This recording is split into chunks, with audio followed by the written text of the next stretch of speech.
तो आज हम लोग डिस्कस करेंगे मेंडलिज्म के बारे में, मेंडल के लाइफ के मेन इवेंट, जहां से नीट के एग्जाम में बहुत सारे क्वेश्चन पूछे जाते हैं। तो सबसे पहला क्वेश्चन ये पूछा जाता है मेंडल का बर्थ से लगा के डेथ, ठीक है, बर्थ कब हुआ और डेथ कब हुई। तो देखिए 1822 में मेंडल साहब की बर्थ हुई और 1884 में मेंडल साहब की क्या हुई, डेथ हुई, ठीक है। पहली बात तो मेंडल की जो बर्थ है वो 22 जुलाई है, 22 जुलाई 1822, ठीक है। और कहां पे हुई इनकी बर्थ, ऑस्ट्रिया के अंदर, ऑस्ट्रिया में मेंडल साहब की बर्थ हुई, ठीक है। और 1851 से लगा के 1853 तक मेंडल ने ग्रेजुएशन किया, मेंडल ने ग्रेजुएशन किया मैथ में, math, natural science and math, natural science and physics में। 1856 से लगा के 1863 तक, ठीक है, 7 ईयर एक्सपेरिमेंट किया on P plant, pea plant के ऊपर 7 ईयर एक्सपेरिमेंट किया इन्होंने 1856 से लगा के 63 तक।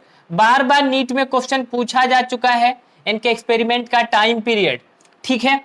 अगली बात 1865 में इन्होंने क्या किया, एक स्पीच दिया अपने एक्सपेरिमेंट के ऊपर, ठीक है, zoological botanical society of Vienna में, ठीक है। इसमें इन्होंने अपने एक्सपेरिमेंट के ऊपर एक स्पीच दिया, ठीक है। तो इन्होंने अपने एक्सपेरिमेंट के ऊपर जब स्पीच दिया तो आप लोगों को पता है कि मेंडल एक प्रकार के क्या है, मैथमेटिशियन है, क्योंकि इन्होंने अपना ग्रेजुएशन भी मैथमेटिक्स और फिजिक्स में किया हुआ है, नेचुरल साइंस में किया हुआ है। तो इन्होंने अपने एक्सपेरिमेंट में मैथमेटिकल डाटा बहुत ज्यादा यूज किया और उसमें प्रोबेबिलिटी कैलकुलेशन, ठीक है, ये सारी चीजें यूज की। तो जिसकी वजह से जब इन्होंने अपनी स्पीच दिया, जब प्रेजेंटेशन किया अपने एक्सपेरिमेंट के ऊपर 1865 में, तो क्या हुआ, लोगों को समझ नहीं आया, जो बायोलॉजिस्ट थे, बायोलॉजी के साइंटिस्ट, उनको समझ नहीं आया। वो बोले मेंडल साहब आप कहना क्या चाहते हैं, आपका एक्सपेरिमेंट क्या कह रहा है। तो जब ये नहीं समझा पाए, ठीक है, तो इन्होंने क्या किया 1865 में ही, ठीक है, एक स्पीच, 2 स्पीच और दिया, ठीक है, 2 लेक्चर इन्होंने और दिए, ठीक है, एक 8 फरवरी को और एक 8 मार्च को, ठीक है।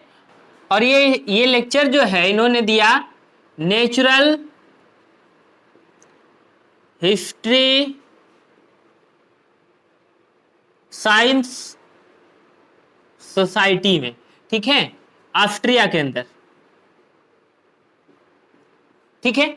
लेकिन वहां भी ये अपनी बात समझा नहीं पाए, तो उसके बाद इन्होंने क्या किया 1866 में इन्होंने एक पेपर पब्लिश कर दिया अपने एक्सपेरिमेंट के ऊपर, ठीक है। और जब पेपर पब्लिश किया और पेपर का नाम रखा experiment on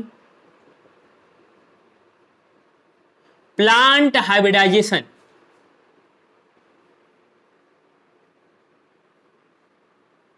experiment on plant hybridisation. और 1884 में मेंडल साहब की हो गई death due to bright disease. Bright disease क्या है, एक प्रकार का किडनी डिसऑर्डर है,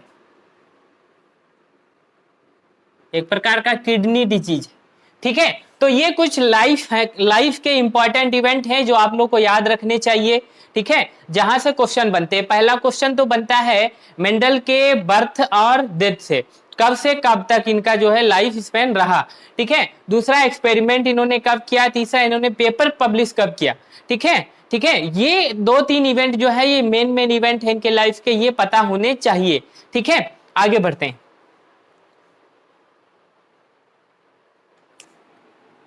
रीडिस्कवरी 1900 में 3 साइंटिस्टों ने मेंडल के लॉ के ऊपर रीडिस्कवरी किया, ठीक है। उसमें थे हीगो डिब्रीज,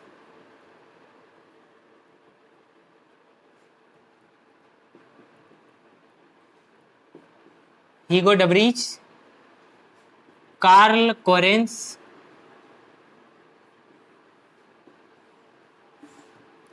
टेस्मार्क।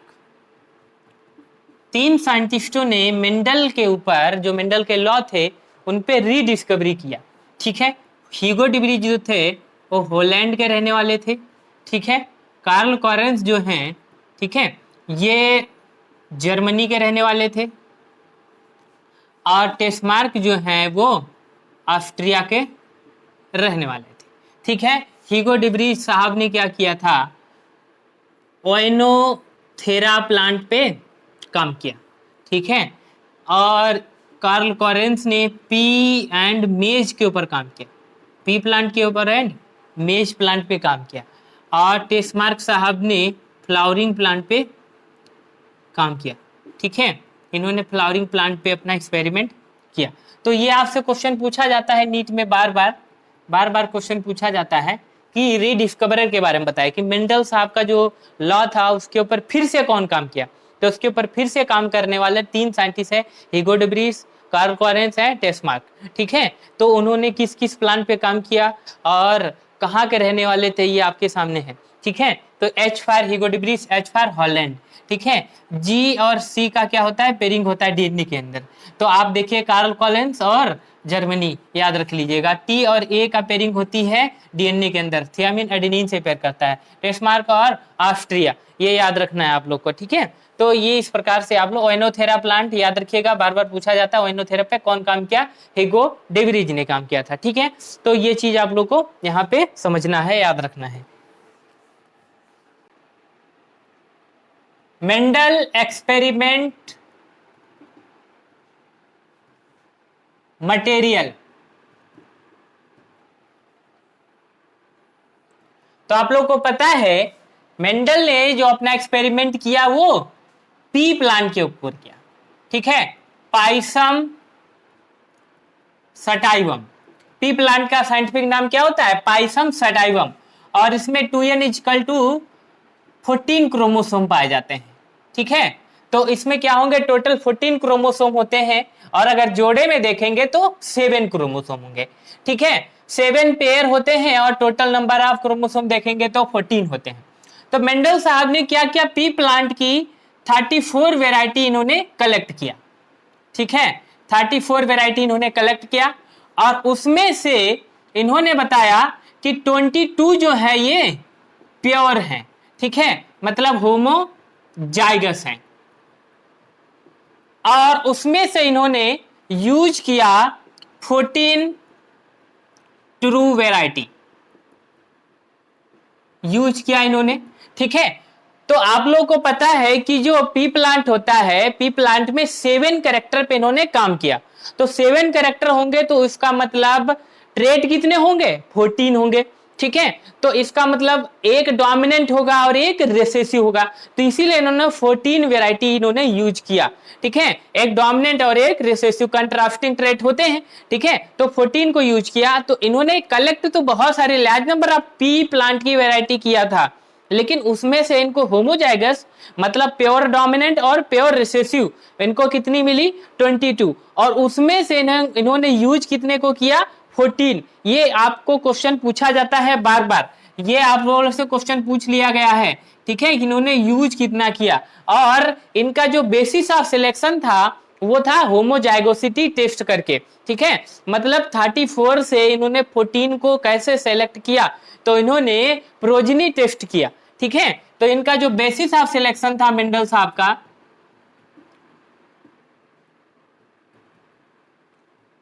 बेसिस ऑफ सिलेक्शन, तो इनका बेसिस ऑफ सिलेक्शन था प्रोजनी टेस्ट। प्रोजनी टेस्ट को कहते हैं होमोजाइगोसिटी टेस्ट, ठीक है। तो इन्होंने क्या किया कि प्रोजनी टेस्ट किया, अगर फिर उससे उन्होंने देखा कि होमोजाइगस है सीड या हेटेरोजाइगस है सीड, ठीक है। इन्होंने फिर उसे चेक कर लिया कि सीड जो है ये होमोजाइगस है या हेट्रोजाइगस है। तो आप कहेंगे कि होमोजाइगस कैसे पता लगाते हैं और हेट्रोजाइगस पता कैसे लगाते हैं किसी सीड का। तो मान लीजिए कि ये कोई सीड है, ये कोई सीड है, इसकी हमने क्या कर दिया, सोइंग कर दिया, ठीक है। और सोइंग करने के बाद यहां हमने किया सेल्फिंग, ठीक है। सेल्फिंग किया मतलब क्रॉस पॉलिनेशन नहीं होने दिया। तो उसके बाद यहाँ पे हमको सीड्स मिल गए। अब इन सीड्स की हमने फिर से सोइंग कर दिया, ठीक है। तो अच्छा, ये वाले जो सीड होंगे ये प्रोजनी सीड होंगे, ये प्रोजनी सीड्स होंगे हमारे, ठीक है। इनकी फिर से सोइंग कर दिया। और अगर मान लीजिए यहाँ पे कुछ प्लांट जो है ये टाल प्लांट मिल जाते हैं और कुछ यहाँ पे ड्वार्फ प्लांट मिल जाते हैं, कुछ यहाँ पे ड्वार्फ प्लांट मिल जाते हैं, ठीक है। तो इसका मतलब ये जो सीड था, पेरेंट सीड था, ठीक है, ये क्या है, हेट्रोजाइगस है, ये हेट्रोजाइगस है। अगर ये होमोजाइगस होता तो यहाँ पे जो ये इसकी प्रोजनी की हमने जो सोइंग किया, यहाँ पे जो है सब एक ही जैसे होते, होमोजाइगस होता। तो क्योंकि ये जो सीड है ये हेट्रोजाइगस, इसलिए यहाँ पे इस प्रकार से मिला। अगर ये होमोजाइगस होता, मान लीजिए ये सीड जो है, ये मान लीजिए ये सीड्स हैं और इनकी हमने सोइंग कर दिया, ठीक है, और यहाँ पे सेल्फिंग कर दी, ठीक है। और सेल्फिंग करने के बाद यहाँ पे हमको सीड मिल गया, ठीक है, मतलब हार्वेस्टिंग के बाद सीड्स मिल गए होंगे। तो ये प्रोजनी के सीड हो गए हमारे, ठीक है, ये प्रोजनी सीड हो गए। अब इनकी हमने फिर से सोइंग किया और हम क्योंकि चेक करना चाहते हैं प्रोजनी को, ठीक है, फिर से सोइंग किया।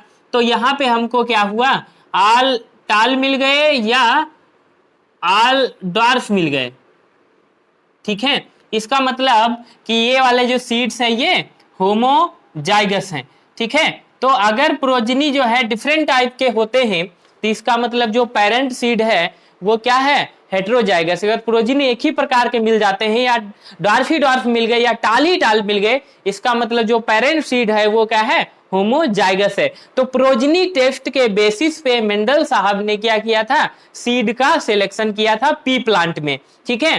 प्रोजनी टेस्टिंग के बेसिस पे होमोजाइगोसिटी टेस्ट हो जाती है और उससे हमको पता चल जाता है कि कौन सा सीड होमोजाइगस है और कौन सा सीड जो है हेट्रोजाइगस है। तो इन्होंने हेट्रोजाइगस सीड को नहीं यूज किया था, इन्होंने होमोजाइगस सीड का यूज किया था, ठीक है। 14 ट्रू वैरायटी का यूज किया, ठीक है। तो उसका मतलब 7 जो है होमोजाइगस रिसेसिव होंगी और 7 जो होंगी होमोजाइगस डोमिनेंट को यूज किया होगा, ठीक है। इस प्रकार से इन्होंने अपना सिलेक्शन किया, ठीक है।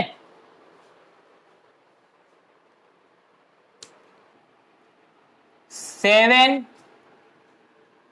Character of P plant. तो देखिए ये हमने यहां पे लिख लिया कैरेक्टर और ये हमने लिख लिया डोमिनेंट और ये हमने यहां पे लिख लिया रेसेसिव, ठीक है। तो पहला जो कैरेक्टर है ये है प्लांट की हाइट, पहला कैरेक्टर है प्लांट की हाइट। तो जो डोमिनेंट होता है कैरेक्टर वो होता है टाल और जो रिसेसिव होता है वो होता है ड्वार्फ, ठीक है। तो इसका अगर हम जीनोटाइप लिखेंगे तो फर्स्ट जो डोमिनेंट होता है उसका फर्स्ट लेटर ले लेते हैं, ठीक है। तो ये जो है ये ऐसे लिखा जाएगा। और अगर इसी का हम मान लीजिए हाइट के रिसेसिव को लिखना चाह रहे हैं तो इसको हम क्या करेंगे, स्मॉल लेटर में लिख देंगे। तो ये जो स्मॉल टी हो जाएगा, ये रिसेसिव हो गया, मतलब ड्वार्फ के लिए जो इसका जीनोटाइप लिखेंगे हम स्मॉल टी लिखेंगे और जो टाल के लिए लिखेंगे वो कैपिटल टी लिखेंगे। अब देखिए सोइंग कर देते हैं तो हाइट हमको पता चलता है, फिर हम इसमें क्या आएगा, फ्लावर आएगा, ठीक है। तो फ्लावर का पोजीशन, तो जो डोमिनेंट होता है वो एक्सियल होता है और ये जो रिसेसिव होता है ये टर्मिनल होता है। मतलब ये समझिए कोई ये जो मान लीजिए ये प्लांट है तो इसके यहाँ पे सिर्फ फ्लावर है, बाकी यहाँ पे फ्लावर नहीं है, तो इसका मतलब ये टर्मिनल है। और मान लीजिए कोई ये प्लांट है, ठीक है, तो इसका यहाँ पे भी फ्लावर है और इधर भी फ्लावर है, बहुत लार्ज नंबर ऑफ इधर भी फ्लावर है, इसका मतलब ये क्या है, एक्सियल है। तो इस प्रकार से तो इसमें देखिए एक्सियल में लार्ज नंबर ऑफ फ्लावर होंगे, इसमें सिर्फ टर्मिनल पे एक पॉइंट पे फ्लावर होगा, तो इसलिए जो होता है ये टर्मिनल वाला रिसेसिव होता है और एक्सियल वाला डोमिनेंट होता है। इसका जीनोटाइप लिखेंगे तो ये ऐसे हो जाएगा और टर्मिनल का स्मॉल ए हो जाएगा। इसी का हम क्या करते हैं, स्मॉल लेटर लिख देते हैं। ठीक है, अब देखिए फ्लावर का जो है अगला जो कैरेक्टर होगा फ्लावर का कलर। फ्लावर का कलर में आप लोग को पता है कि डोमिनेंट जो होता है वो वायलेट होता है, इसका मतलब वी हो जाएगा। और जो रिसेसिव कैरेक्टर होता है फ्लावर के कलर का वो होता है व्हाइट। ठीक है, तो इसका मतलब ये स्मॉल बी हो जाएगा। ठीक है, अब देखिए अगला कैरेक्टर है जैसे पॉड का शेप। पॉड का शेप, तो पॉड का शेप होता है फुल और कंस्ट्रिक्टेड, फुल एंड कंस्ट्रिक्टेड। तो इसका क्या हो जाएगा, ये वाला हो जाएगा जीनोटाइप और इसका ये वाला जीनोटाइप हो जाएगा। ठीक है, अब देखिए पॉड का कलर। ठीक है, पॉड का कलर जो होता है तो पॉड का कलर में जो होगा ये डोमिनेंट वाला जो होता है वो ग्रीन होता है और रिसेसिव वाला जो होगा वो येलो होगा। इसका मतलब ये वाला हो जाएगा जी और ये वाला हो जाएगा स्मॉल जी। ठीक है, जीनोटाइप इसका। अब देखिए इसके बाद देखिए फ्लावर सीड का शेप हो जाएगा। ठीक है, तो सीड का शेप जो ये होता है ये राउंड होता है और ये रिंकल्ड होता है। ठीक है, तो राउंड में आर लिखाएंगे जीनोटाइप, रिंकल्ड में क्या लिखाएगा स्मॉल आर। ठीक है, अब देखिए 7 कैरेक्टर सीड का कलर। ठीक है, तो इसमें जो होता है वो डोमिनेंट वाला जो होगा वो येलो होगा। ठीक है, और इसका वाला जो होगा वो ग्रीन होगा।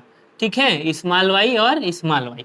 तो इस प्रकार से आपके सामने जो है पी प्लांट में 7 कैरेक्टर होते हैं, ये 7 कैरेक्टर हैं। ठीक है, हाइट हो गया, फ्लावर का पोजीशन, फ्लावर का कलर, पोड का शेप, पोड का कलर, सीड का शेप, सीड का कलर, और ये हो गए ये हमारे डोमिनेंट कैरेक्टर हो गए।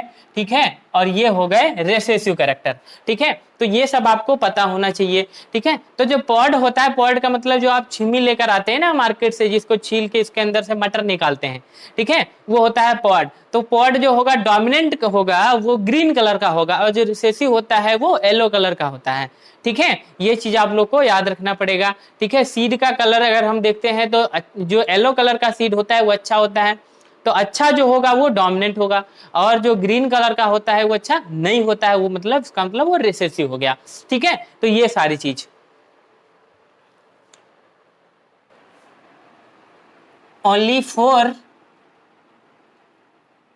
chromosomes controlled all 7 characters in pea plant। ठीक है, तो जो पी प्लांट है, पी प्लांट में 7 कैरेक्टर होते हैं और आप लोगों को पता है 7 पेयर ऑफ क्रोमोसोम भी पाए जाते हैं। ठीक है, नंबर ऑफ क्रोमोसोम देखेंगे तो 14 होते हैं, तो उसमें से 7 पेयर ऑफ क्रोमोसोम में से 4 क्रोमोसोम ही हैं जो 7 कैरेक्टर को कंट्रोल करते हैं। आप प्रीवियस ईयर क्वेश्चन उठाएंगे, आपको उसमें क्वेश्चन मिलेगा कि कितने क्रोमोसोम जो हैं वो पी प्लांट के कैरेक्टर को कंट्रोल करते हैं। ठीक है, तो सिर्फ 4 क्रोमोसोम। कौन कौन सा क्रोमोसोम कंट्रोल करता है? Chromosome number 1। तो ये क्रोमोसोम नंबर 1 क्या करता है, ये फ्लावर के कलर को कंट्रोल करता है और सीड के कलर को कंट्रोल करता है। तो इसका मतलब 2 कैरेक्टर हैं जिनको ये क्या है, क्रोमोसोम नंबर 1 कंट्रोल करता है, और क्रोमोसोम नंबर 4 जो है ये क्या करता है, फ्लावर का पोजीशन, ठीक है, और पोड का जो है शेप एंड हाइट, 3 कैरेक्टर को कंट्रोल करता है chromosome number 4। And chromosome number 5 जो है ये पोड का कलर को कंट्रोल करता है। और उसके बाद जो है क्रोमोसोम नंबर 7, क्रोमोसोम नंबर 7 जो है ये सीड के शेप को कंट्रोल करता है। ठीक है, तो इस प्रकार से आपके सामने 7 कैरेक्टर हैं तो 7 कैरेक्टर में क्रोमोसोम नंबर 4, ये क्या है, हमारे क्रोमोसोम नंबर है, ठीक है, ये क्रोमोसोम नंबर है, ठीक है। तो ये क्रोमोसोम नंबर है, chromosome number 4, chromosome number 1, 4 and 5 and 7, ठीक है। तो 7 वाला जो क्रोमोसोम नंबर है वो सीड का शेप के कंट्रोल करेगा, 4 वाला जो है हाइट को, फ्लावर की पोजीशन को और पोड के शेप को, इनको कंट्रोल करता है। तो ये आप लोग को याद रखना चाहिए, ठीक है। अब देखिए जो रिंकल सीड होता है, रिंकल्ड सीड होता है, आप लोग को इसमें नोट पॉइंट में लिख लीजिएगा कहीं पे, ठीक है। तो जो रिंकल्ड सीड होता है इसमें starch branching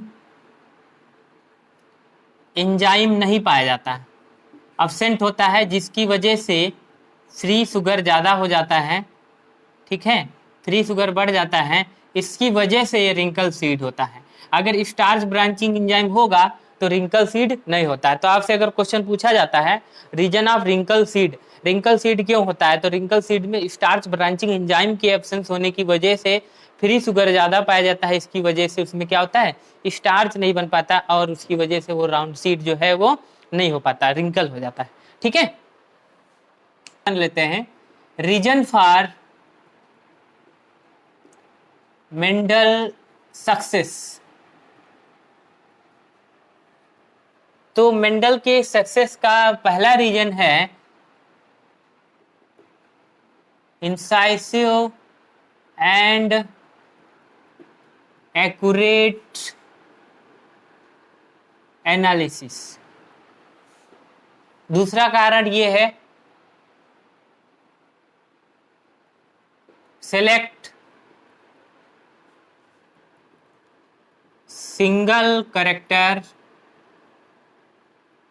eight a time. No linkage carried out experiment with great care and elaboration.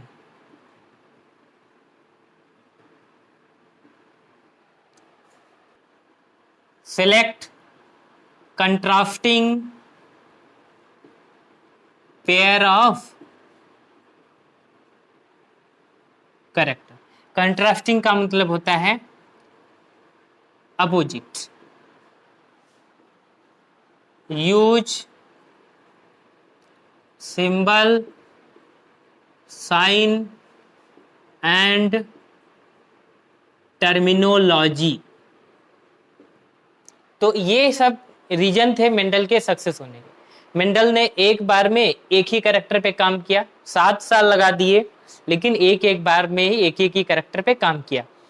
अगर लार्ज नंबर ऑफ कैरेक्टर पे एक साथ काम करते तो क्या हो जाता है, कंफ्यूजन हो जाता, ठीक है, एनालिसिस नहीं अच्छे से हो पाती, ठीक है, कैरेक्टर मैनिपुलेट हो सकते थे, एक कैरेक्टर का दूसरे कैरेक्टर के रिजल्ट में क्या हो जाता, उनका रिजल्ट अच्छे से नहीं मिल पाता, ठीक है।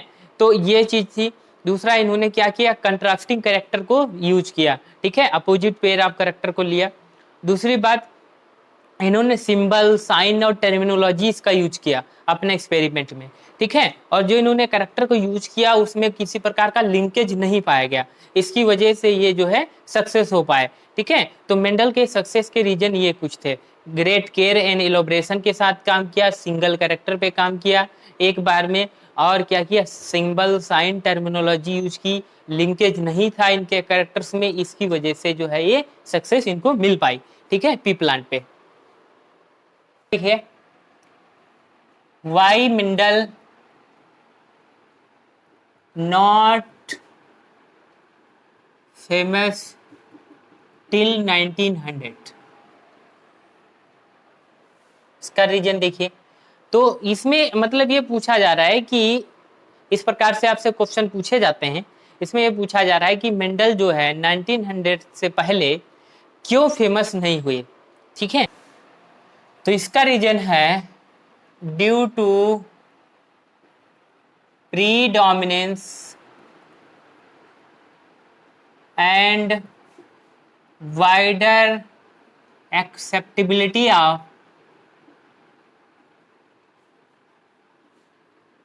Darwin theory of continuous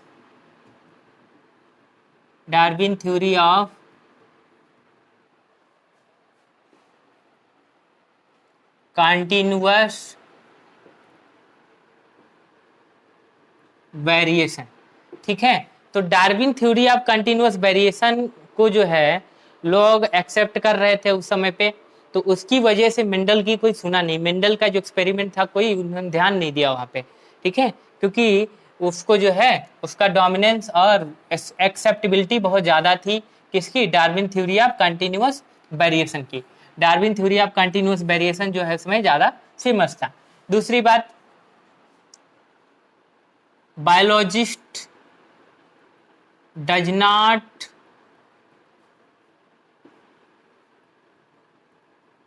know about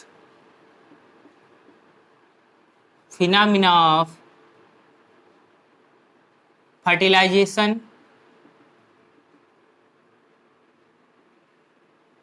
and chromosomal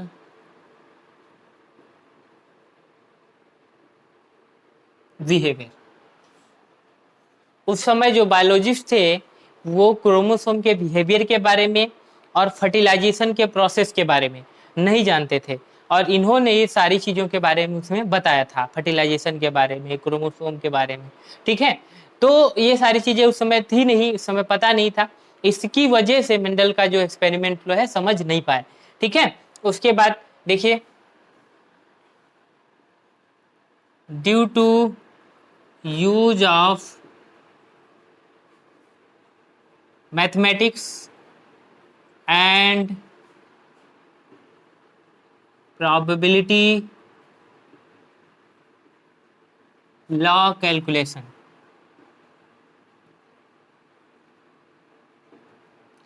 तो क्योंकि इन्होंने अपने एक्सपेरिमेंट में प्रोबेबिलिटी लॉ कैलकुलेशन यूज किया था और मैथमेटिक्स यूज किया था, इसकी वजह से भी लोग नहीं समझ पाए। ठीक है, साइंटिस्ट नहीं समझ पाए, क्योंकि मैथमेटिक्स जो है बायो के जो साइंटिस्ट होते हैं, बायोलॉजी के साइंटिस्ट जो होते हैं, उनको मैथमेटिक्स समझ नहीं आती है। ठीक है, दूसरी बात ये थी, not publish his work in leading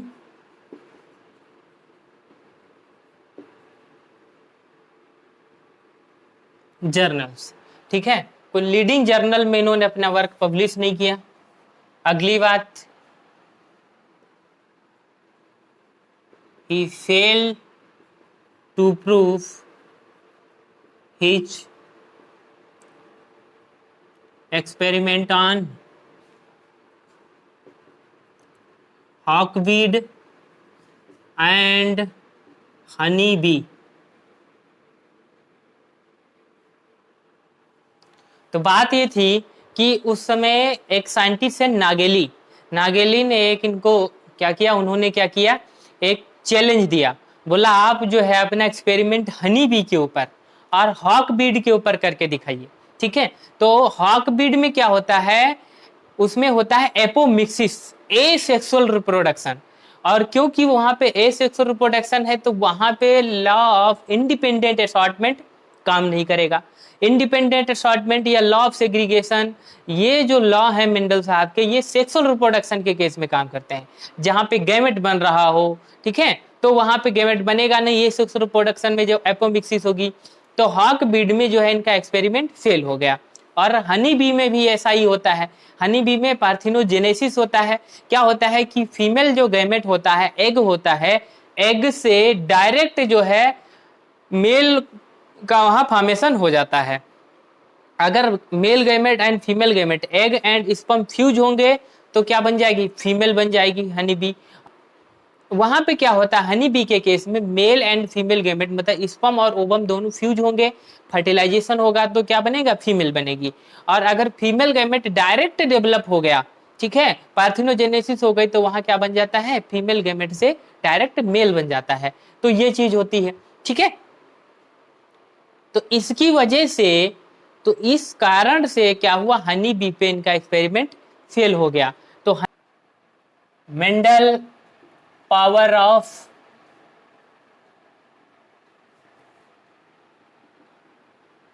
imagination.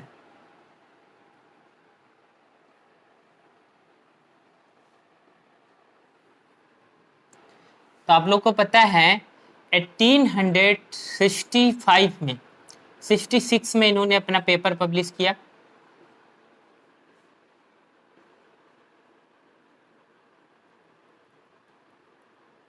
Paper publish किया, ठीक है, मेंडल साहब ने, मेंडल ने 1866 में अपना पेपर पब्लिश किया। और 1888 में जो है क्रोमोसोम की डिस्कवरी हुई। कौन डिस्कवर किया? वाल्डेयर ने, ठीक है। और 1905 में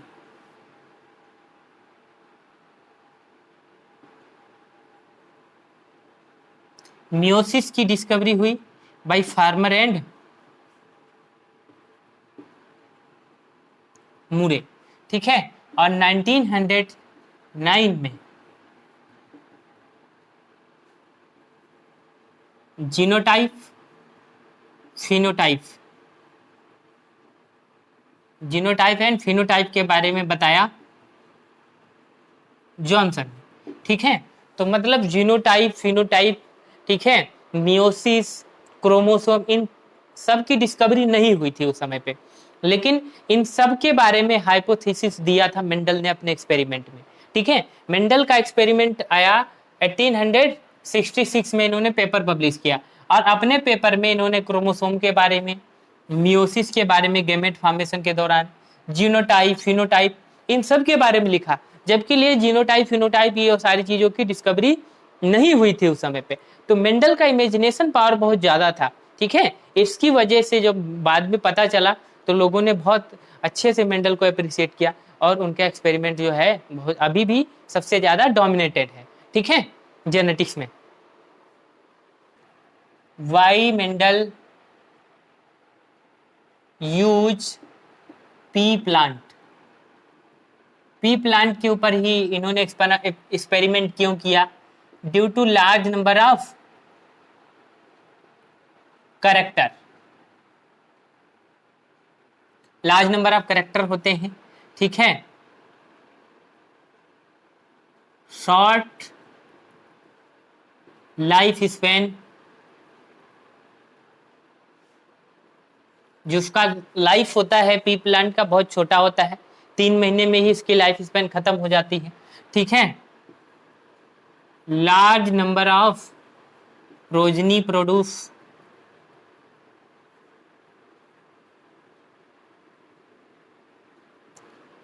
अगली बात, लार्ज नंबर ऑफ प्रोजनी दे देता है, ठीक है, पी प्लांट जो है लार्ज नंबर ऑफ प्रोजनी देता है।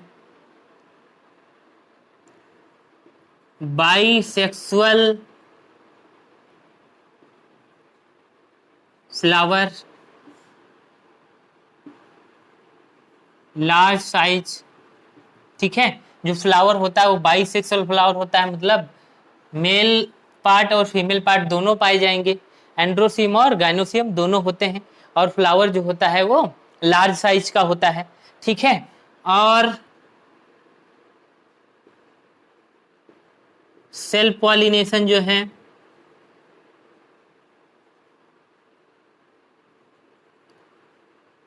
पॉसिबल है इसमें, ठीक है, आसानी से सेल्फ पॉलिनेशन करा सकते हैं। इमेस्कुलेशन इजी है, ठीक है। और सीड्स के अंदर जो है नो डॉर्मेंसी, इसके सीड्स के अंदर कोई डॉर्मेंसी नहीं पाई जाती। तो डॉर्मेंसी का मतलब ये होता है कि जो सीड होती हैं, ठीक है, तो सीड अब मान लीजिए हार्वेस्टिंग करते हैं तो उसके बाद तुरंत फिर उसको सोइंग करेंगे, बोएंगे, तो वो क्या होता है, जर्मिनेट नहीं करता, ठीक है, उसका सीजन आएगा तभी जर्मिनेट करेगा। तो वो जो मान लीजिए हार्वेस्टिंग से लगा के उसके सीजन तक का जो पीरियड होता है, अगली बार जब सोइंग करते हैं तो वो जो पीरियड होता है वो रेस्ट पीरियड होता है सीड का, उसको हम लोग बोलते हैं डॉर्मेंसी। ठीक है। लेकिन इसके केस में डॉर्मेंसी नहीं पाया जाता। आज आप हार्वेस्टिंग करिए, कल सोइंग कर दीजिए, फिर से जर्मिनेट कर जाएगा। आप पोटैटो देखे होंगे तो पोटैटो क्या होता है, पोटैटो की हार्वेस्टिंग करते हैं और उसके बाद तुरंत फिर से सोइंग कर देंगे, नहीं जर्मिनेट करेगा। लेकिन जब पोटैटो का सीजन आएगा जर्मिनेशन का, ठीक है, जब उसकी सोइंग का सीजन आता है तो घर में रखो भी तो उसमें आंखें निकलने लग जाती हैं, ठीक है, और पोटैटो मीठा हो जाता है। तो इसका मतलब वो इंडिकेट कर रहा है कि अब हमारा जो है सोइंग का पीरियड चल रहा है, सोइंग कर सकते हैं। तो इसका मतलब जब आप हार्वेस्टिंग किए पोटैटो की और उसके बाद जब आप सोइंग करते हैं, उसके बीच का जो पीरियड है, ठीक है, उसको हम कहेंगे डॉर्मेंसी पीरियड। ठीक है, जब सीड जो है वो जर्मिनेट नहीं करे, ठीक है, रेस्ट फेज में हो, उस समय को हम बोलते हैं डॉर्मेंसी सीड का। ठीक है,